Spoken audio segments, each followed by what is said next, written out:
Assalamualaikum warahmatullahi wabarakatuh. Perkenalkan, kami dari kelompok 11 akan mempresentasikan materi kami tentang teks konteks artikel ilmiah. Perkenalkan, nama saya Indriani Nabila dan rekan-rekan saya. Nama saya Arif Maulana. Perkenalkan, nama saya Muhammad Erik. Baiklah, kita masuk ke penjelasan pertama yang akan dibawakan oleh saya sendiri. Baiklah, saya akan menjelaskan tentang membangun konteks teks artikel ilmiah. Membangun konteks teks ilmiah ini diarahkan untuk membekali Anda dalam mengaktualisasikan diri melalui artikel ilmiah. Anda diajak untuk menyelami bagaimana memformulasikan artikel ilmiah, baik artikel penelitian maupun artikel konseptual, termasuk artikel ilmiah populer. Mula-mula Anda akan menelusuri model artikel ilmiah, kemudian merekonstruksikannya, dan akhirnya menciptakan sendiri sesuai dengan pokok persoalan yang Anda teliti ataupun pokok pemikiran yang Anda kemukakan. Pada gilirannya, Anda pasti merasakan pentingnya artikel ilmiah itu bagi kehidupan akademik. Tentu saja, Anda tidak hanya membaca artikel ilmiah, tetapi bahkan menciptakannya sebagai sarana untuk mengaktualisasikan diri secara akademik dan sekaligus mengomunikasikannya di berbagai forum. Disengaja atau tidak, dalam menjalani kehidupan akademik, Anda pasti menggunakan artikel ilmiah. Selanjutnya, saya akan menjelaskan tentang menelusuri dan menganalisis model teks artikel ilmiah. Teks ilmiah atau sering juga disebut teks akademik berbeda dengan teks non-akademik atau teks non-ilmiah. Teks akademik dan teks non-akademik ditandai oleh ciri-ciri tertentu. Untuk membedakan keduanya, Anda harus menelusuri ciri-ciri tersebut. Dengan memahami ciri-ciri teks akademik, Anda akan merasa yakin bahwa jenis teks tersebut memang penting bagi kehidupan akademik Anda.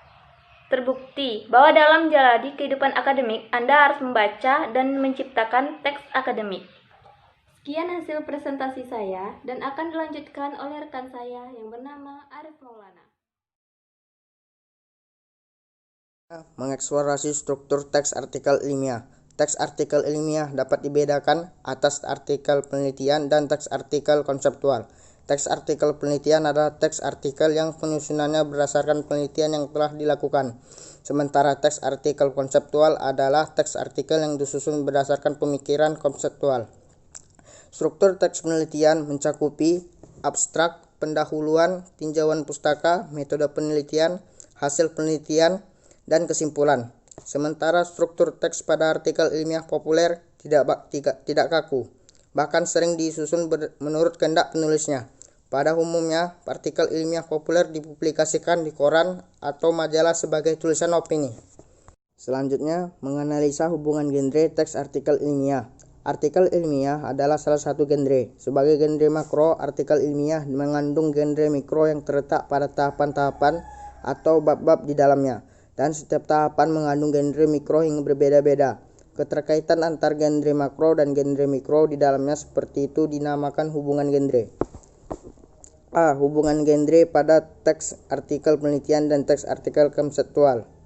Pertama, abstrak. Abstrak pada umumnya ditampilkan dalam satu kesatuan dengan artikelnya. Jika demikian halnya, abstrak menjadi nama genre sekaligus nama bagian artikel apabila berada dalam artikel yang dimaksud. Apabila berdiri sendiri, abstrak menjadi genre makro, tetapi apabila berada dalam satu kesatuan artikel, abstrak menjadi genre mikro.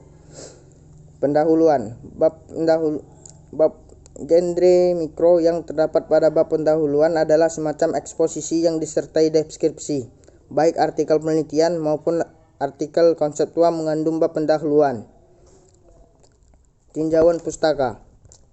Tinjauan pustaka terdapat genre mikro review. Bab tinjauan pustaka direalisasikan dengan genre ulasan untuk membangun landasan teori dari banyak sumber.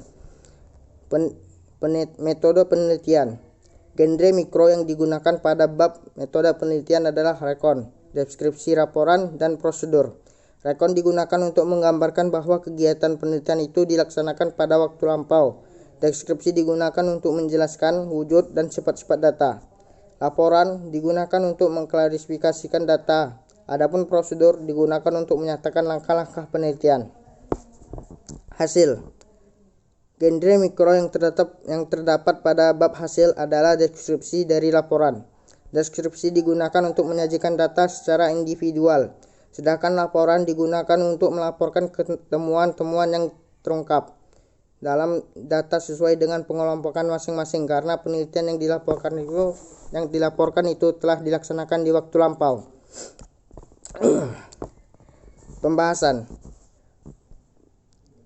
Pembahasan juga meliputi kekurangan-kekurangan penelitian sebelumnya dapat ditutupi oleh penelitian yang dilaporkan ini. Genre mikro yang sesuai untuk diterapkan pada bab pembahasan adalah diskusi atau meliputi eksplanasi. Simpulan. Bab ini merupakan jawaban langsung terhadap pokok persoalan yang disajikan pada bab pendahuluan, maka genre mikro yang digunakan pun sama dengan genre mikro yang digunakan pada bab pendahuluan. Dan yang terakhir, judul, daftar pustaka, dan lampiran. Judul artikel ilmiah menggambarkan keseluruhan artikel ilmiah, harus mudah dipahami dan hendaknya tidak terlalu panjang serta disampaikan secara ringkas dan jelas. Di sisi lain, daftar pustaka merupakan bagian yang sangat penting pada artikel ilmiah, baik artikel penelitian maupun artikel konseptual. Daftar pustaka adalah daftar yang memuat semua sumber yang berupa buku, artikel ilmiah atau jurnal ataupun terbitan lainnya. B. Hubungan genre pada teks artikel ilmiah populer. Pada dasarnya, artikel ilmiah populer sama dengan artikel konseptual. Akan tetapi dalam hal formulasi bahasa, artikel ilmiah populer disajikan dengan gaya cenderung informal, sedangkan artikel konseptual disajikan dengan gaya yang lebih formal. Ketidakformalan bahasa pada artikel ilmiah populer ditandai oleh penggunaan ragam bahasa sehari-hari dan sedikit istilah teknis. Biasanya ragam bahasa yang demikian itu akan lebih mudah diterima oleh pembaca awam. Dalam hal struktur teks, apabila artikel konseptual disusun dengan struktur teks yang mengandung tahapan-tahapan yang fleksibel, artikel ilmiah populer bahkan disusun dengan struktur teks yang mengandung tahapan-tahapan yang tidak mengikat. Genre yang digunakan untuk mengungkapkan seluruh artikel ilmiah populer pada umumnya adalah eksposisi atau diskusi. Yang menarik adalah artikel ilmiah populer tidak mengandung abstrak. Pentingnya teks artikel ilmiah dan media publikasinya. Penulisan artikel ilmiah dapat membantu dan mengerjakan tugas-tugas penulisan yang sejenis dengan artikel ilmiah, misalnya paper ilmiah, esai, atau makalah dengan lebih mudah. Artikel ilmiah dapat diterbitkan di berbagai forum dan media dan lazim dipublikasikan di surat kabar, majalah, dan media sosial lainnya. Selain dipublikasikan di jurnal-jurnal ilmiah, artikel ilmiah dapat disajikan di forum seminar, konferensi, dan lokarya. Kegiatan itu pada umumnya dilaksanakan secara periodik. Brosur tentang forum itu diedarkan secara luas dan bahkan ditayangkan di media maya. Sekian presentasi saya. Terima kasih. Selanjutnya akan dilanjutkan oleh moderator. Assalamualaikum warahmatullahi wabarakatuh. Jadi dapat kita simpulkan tentang materi kita, konteks teks artikel ilmiah adalah 1. Membangun konteks teks artikel ilmiah dapat dilakukan dengan cara menelusuri model artikel ilmiah, kemudian merekonstruksikannya, dan akhirnya menciptakan sendiri sesuai dengan pokok persoalan yang Anda teliti ataupun pokok pemikiran yang Anda kemukakan. Kedua, menelusuri dan menganalisis model teks artikel ilmiah. Tujuannya yaitu mengetahui sebuah model teks apakah itu non-akademik atau teks non-ilmiah. Yang ketiga, teks artikel ilmiah dapat dibedakan atas teks artikel penelitian dan teks artikel konseptual. Teks artikel penelitian adalah teks artikel yang penyusunannya berdasarkan penelitian yang telah dilakukan. Keempat, dalam kaitannya dengan genre, teks artikel ilmiah populer rupanya tergolong ke dalam jenis genre mikro dan juga beberapa teks lainnya. Kelima, media publikasi juga berperan penting bagi teks artikel ilmiah dan penyebar luasan, tapi tidak semua jenis teks artikel ilmiah dapat dipublikasikan pada media tertentu. Sekian hasil diskusi dari kami. Saya sebagai moderator meminta maaf sebesar-besarnya bila ada kesalahan.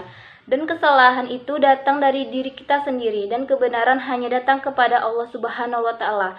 Wabillahi taufiq wal hidayah. Wassalamualaikum warahmatullahi wabarakatuh.